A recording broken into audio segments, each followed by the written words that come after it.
So this is the jig that I use to sharpen. I like it, it works for me. I mean, I guess everybody has a preference, but in my opinion, I think it's the easiest one. So I'll just set it like that.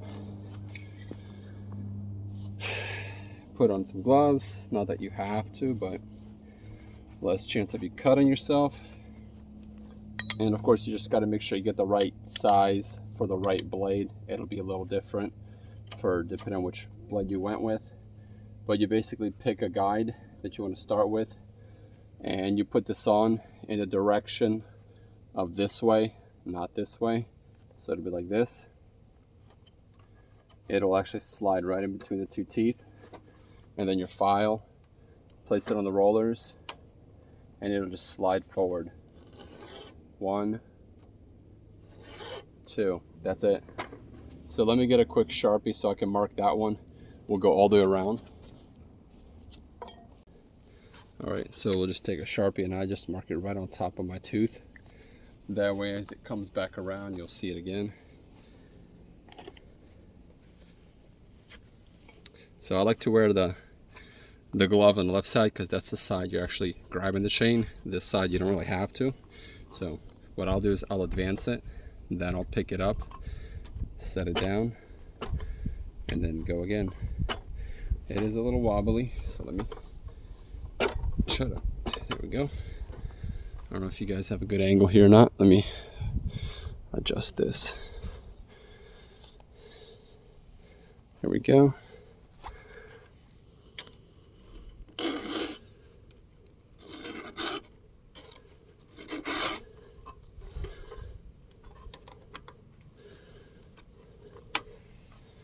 The camera's in my way just a little bit. There we go.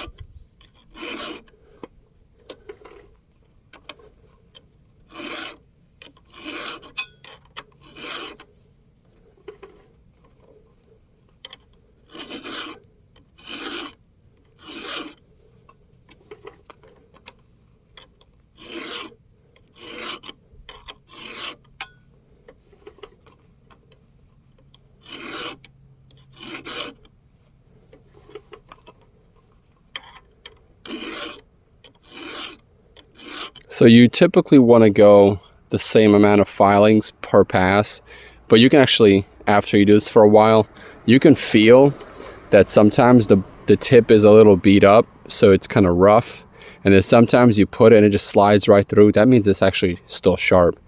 Like right there, see that's sharp. So I'm being very gentle on it.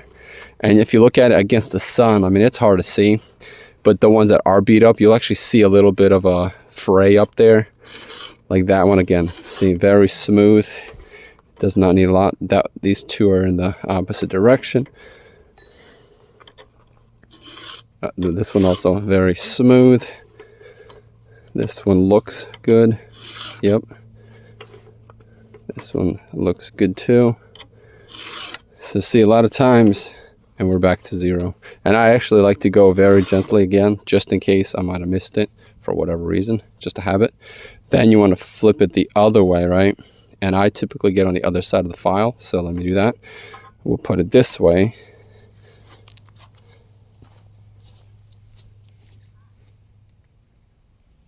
And then we'll mark the top of the tooth.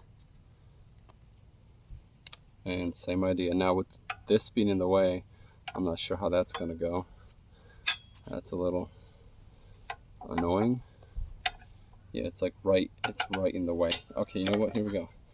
I can actually remove the bar, which I didn't know. There we go. So, same idea. And we'll just keep going the same direction just because.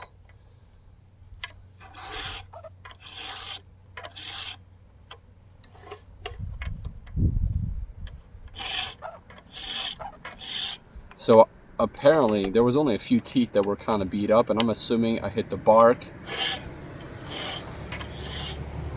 And then once those teeth got beat up, it just kind of gums up the rest, and everything else starts kind of going downhill from there.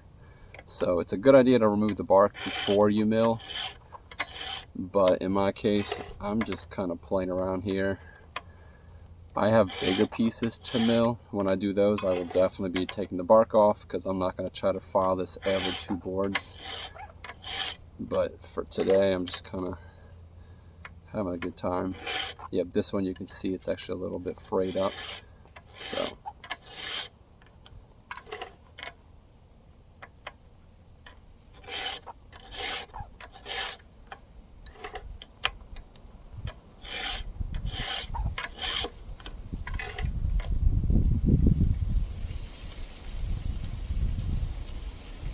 it's getting windy.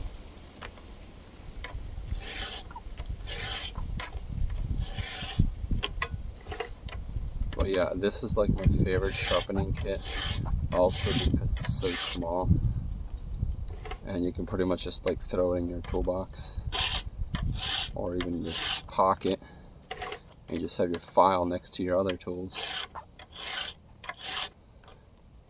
And we're back again. Yep.